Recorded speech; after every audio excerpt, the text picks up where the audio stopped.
Terimalah salam di dalam Dharma, Namo Sang Hyang Adi Budaya, Namo Buddhaya, dan salam sejahtera bagi Bapak Ibu sekalian yang saya hormati.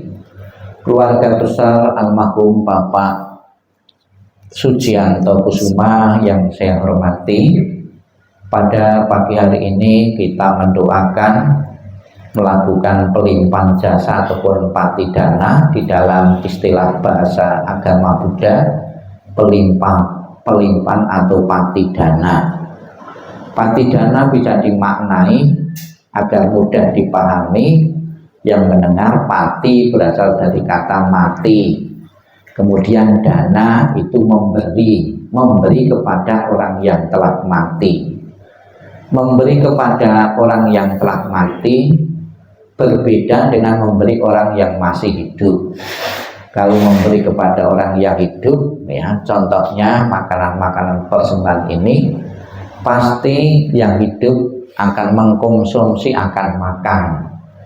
Yang buahnya 3 jadi 2, yang kuenya itu 5 jadi 4, ya, karena dipersembahkan kepada yang hidup, ya.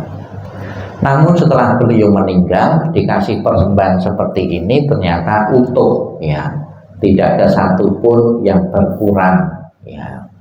Namun kenapa keluarga-keluarga sudah tahu yang meninggal itu tidak membutuhkan makanan fisik kok dikasih persembahan, ya. Ada keyakinan di dalam masyarakat yang tradisional bahwa makanan-makanan itu memang tidak dimakan secara fisiknya, namun saripatinya, ya. Jadi buah, kemudian kue itu ada saripatinya, diserap oleh arwah yang telah meninggal. Maka kalau ada yang niteni, ya, hasil persembahan dari altar leluhur itu rasanya sudah berubah, rasanya jadi hambar atau anyep itu, ya. Itu ada yang niteni seperti itu. Ada juga yang berpendapat makanan dari leluhur-leluhur telah diturunkan, kenapa kok cepat basi, ya, cepat basi. Berbeda dengan persembahan-persembahan yang lain di altar-altar Buddha atau di satwa itu lebih awet. Tapi kalau bekas di leluhur kok cepat basi, ya. Tentunya itu kepercayaan dan keyakinan seseorang dalam tradisi pada seseorang. Di dalam agama Buddha, makanan-makanan ini dimaknai sebagai persembahan, memang semangat persembahan yang hidup kepada yang telah meninggal. Lebih-lebih yang meninggal adalah orang yang pernah berjasa di tengah-tengah keluarga. Kita tetap menjalin ikatan emosional dengan yang telah meninggal. Ketika beliau masih hidup, putra-putrinya siap menyajikan makanan-makanan. Setelah meninggal dalam beberapa hari pun tidak merubah, ya, perilaku untuk berbakti, untuk melayani kepada orang tua, maka tetap dipersembahkan. Apa manfaatnya bagi leluhur yang telah tiada? Membentuk kondisi bahagia arwahnya itu. Sekalipun saya sudah 49 hari meninggalkan keluarga, istriku, anak-anakku semua tetap berbakti, tetap melayani dan menyajikan makanan.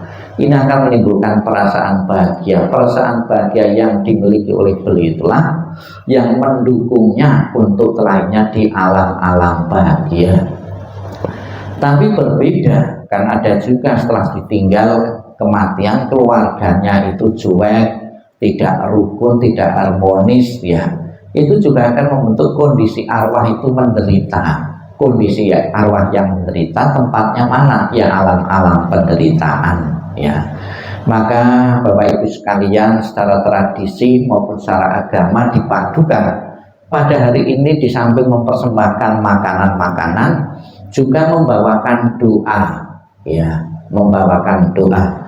Yang kita baca tadi, kita memohon berkah perlindungan dari Buddha Amitabha. Di dalam janjinya beliau yang ke-18 mengatakan, barang siapa menyebut namaku, mengulang namaku dan berharap untuk terlahir di alam surgaku, dan orang tersebut mempunyai kebaikan-kebaikan, maka akan dijemput dan ditaruh di alam surga sucinya, yaitu surga Sukawati.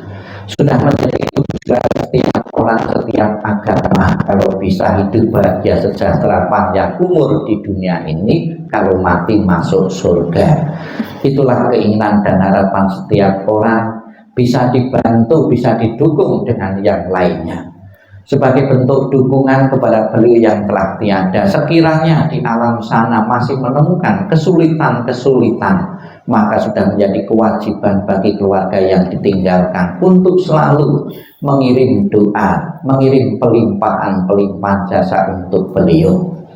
Di dalam keyakinan agama Buddha ada dua pendapat, bahwa seseorang begitu meninggal langsung seketika itu juga masuk di alam-alam yang lain langsung ya.